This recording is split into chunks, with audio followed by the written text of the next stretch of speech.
네, 부천시 8선거구를 지역구로 두고 있는 더불어민주당 박상현 경기도의원 만나보겠습니다. 환영합니다. 예, 안녕하세요. 네, 어서 오십시오.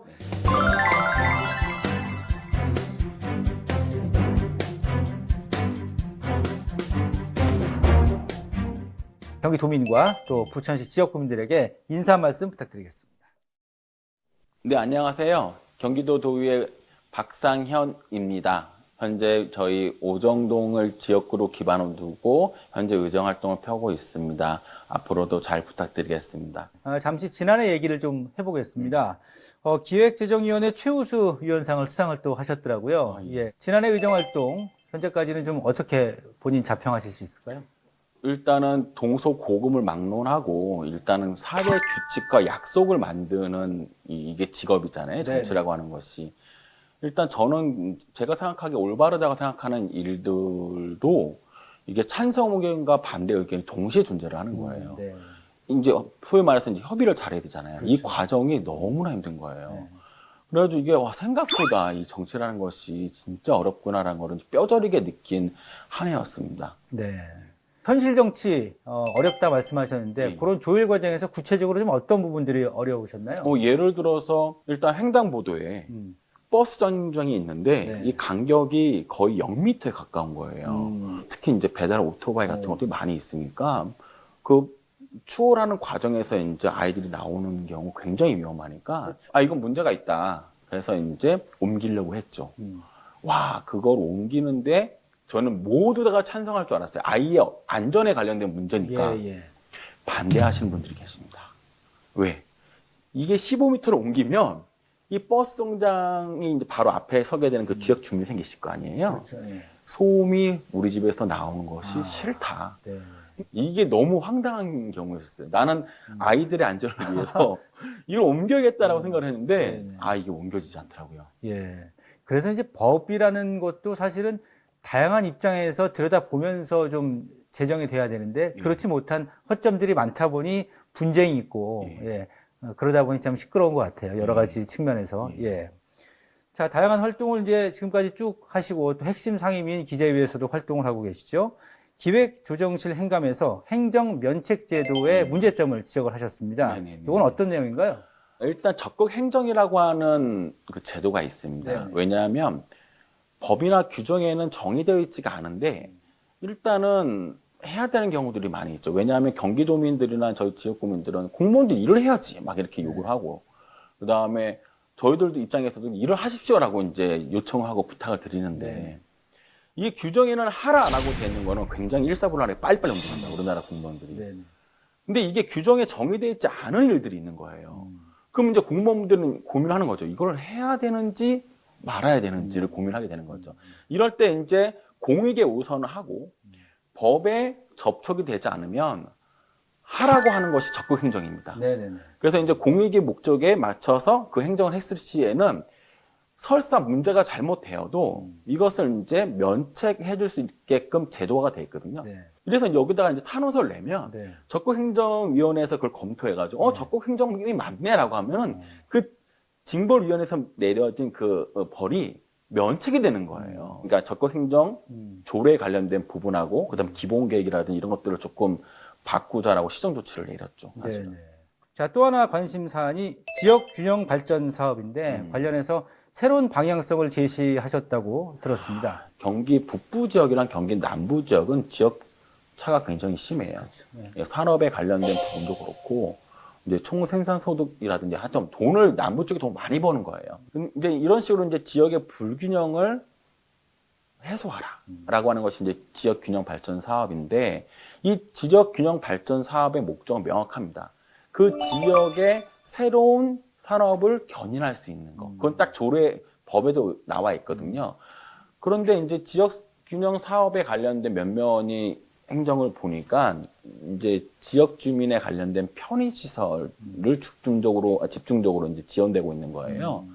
그 편의시설도 물론 지역 주민들께 필요한 거지만 다양한 방법으로도 지원될 수 있고 이 지역균형 발전 사업이라고 하는 것은 그 목적에 맞게끔 진짜 그 지역에 새로운 산업이 만들어지게끔 하면서 지역분들이 더 좋은 소득, 더 좋은 지역 환경을 구축할 수 있는 뭔가 그런 사업이 돼야 되는데 이제 그렇지 못했다는 것이 이제 문제가 돼서 당시 이제 경기도는 굉장히 좋은 지역 균형을 하기 위해서 만든 모범 사례가 있거든요. 그게 이제 판교 테크노밸리 같은 경우 같습니다. 그 논밭인 그 허허 벌판에 계획적인 산업 단지를 만들어서 지금은 약 1,500개 정도의 중소 대기업이 매출만 130조 정도로 내고 있고, 그 다음에 법인세만 2조를 넘게 내고 있어요. 세수가 엄청나죠. 예. 그러니까 그것이 저는 경기 북부에도 만들어질 수 있다라고 이제 제안한 거죠. 대표적인 거로 이제 양주시를 중심으로 포천, 동두천 같은 경우에는 섬유 기업이 엄청 많이 있습니다. 거의 한 6,000개, 7,000개 정도가 있고 종사자만 한 3만 명 정도 넘거든요. 섬유 의료기기처럼 뭔가 고부가 가치로 갈 수 있는 이제 그런 식으로 조금 방향을 좀 더 확장해야 되지 않겠느냐. 지금 하고 있는 것도 잘하고 있지만 그 새로운 영역, 섬유이지만 좀 더 새로운 영역으로 확대되지 않겠냐라고 하는 것에 대해서 제언을 드렸죠, 당시. 예. 지금 말씀을 쭉 이렇게 들어보면 행정 전문가 같아요. 그런데 원래는 오랜 시간 의생명공학 분야에서 오랫동안 활동을 하셨습니다. 물리학을 원래 전공을 하시면서 의료계까지 이렇게 좀 확장된 그런 공부를 하셨는데 상당히 많은 활동을 하셨던 것 같습니다. 그때 얘기 좀 들어볼까요? 네. 박사학위 자체를 세포에서 나오는 전기 신호를 측정할 수 있는 장비를 개발을 하고 그 신호를 분석하는 걸로 이제 박사를 받았어요. 근데 이제 서울대에서 학위를 마치고 이제 카이스트로 이제 이직을 그러니까 이직이 아니라 이제 첫 직장을 이제 카이스트를 가졌는데 카이스트에서 조금 더 이제 기초학문보다는 이제 실용학문 쪽으로 이제 특화되어 있는 학교다 보니까 그 지식과 기술을 가지고 이제 좀 더 이제 사업화 쪽으로 많이 이제 하게 됐거든요. 그 가운데서 이제 맞춤심도 진단 시스템이라는 거를 개발을 했습니다. 그러니까 수술 환자는 반드시 마취를 해야 되거든요. 그렇죠. 이럴 때 이제 정신을 이제 잃게 되는 거죠. 그때 이제 정신을 잃게 되는데 잃게 되면 이제 뇌 활동이 바뀌잖아요. 네네. 뇌 활동이 바뀌게 되면 뇌에서 나오는 신호가 바뀌게 됩니다. 네. 그럼 이 신호를 검출 및 분석을 해서 이 사람이 정말로 그 의식을 잃어서 좀 자고 있는 건지 아니면 깨어 있는 건지 이런 것들을 적정하게 분석해서 의사 선생님들에게 알려주는 거죠. 그 원래부터 그런 분야 쪽에 좀 관심이 많으셨나 봐요. 학창 시절 어릴 때부터. 일단 과학자가 어렸을 때 꿈이었고요. 그렇군요. 예. 그 다음에 이제 대학교 1학년 들어갔을 때도 이제 솔직히 이제 나사라고 하는 미국 항공우주공화국이 있잖아요. 거길 가는 게 목표였는데 공부를 하다 보니까 이제 생물 물리학 쪽으로 간 거예요. 물리학을 공부한 사람이 생물을 조금 더 공부하는 쪽으로 가다 보니 이제 그런 이제 의료계 시스템을 만나게 됐고 지금 이제 병원에서 이제 일하게 되는 고대 의대로 이제 이직을 하게 되었죠. 8년 전에.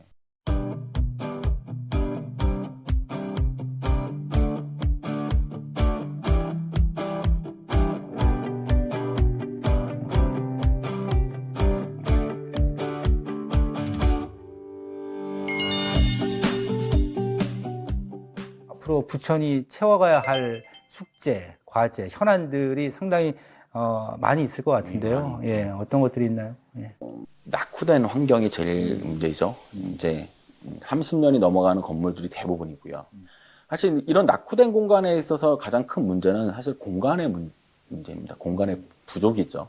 그 문제를 해결해야 되는데 지금들은 이제 첫 번째로는 이제 주민들의 이제 소통, 그 다음에 스킨십 이걸 통해 가지고 현재 낙후되는 우리 동네를 어떻게 만들어갈 것인가에 대한 논의를 많이 하고 있는 상황입니다. 네, 예. 대장 신도시에서 비롯되는 부천 그 우정동 그 광역동의 지역구 내의 어떤 그 좀 청사진 이런 것들을 좀 기대하시는 분들이 꽤 많이 계실 것 같습니다. 지역 구민들께서. 대장 3기 신도시 같은 경우에 이제 반드시 성공을 해야 되는 신도시 중에 하나입니다. 그 롤 모델은 당연히 판교예요. 대장 신도시는 지금 SK가 이제 들어오기로 이제 약간 이제 MOU 단계에서 체결이 되어 있는 상태고 SK도 이제 연구원급들이 들어오게 될 건데 그렇기 때문에 이제 첨단 산업에 관련된 부분과 그 다음에 호수공원과 그 다음에 좋은 주거 환경이 어우러져 있는 어떻게 보면 하나의 이제 명품 도시가 하나 탄생하게 되는데 지역구에 있는 의원의 입장으로서 거기에서 해결돼야 될 게 두 가지가 있어요. 왜냐하면 부천 맨 끝자락이다 보니까 우리 우리 국민들이 살기에 반드시 필요한 시설들이 있어요. 생활환경 시설들이. 그게 바로 쓰레기 소각장, 소위 말해 자원순환센터가 있고, 하나는 이제 하수처리장입니다. 네네. 불포 하수처리장인데, 이 두 가지가 저희 지역구에 있거든요.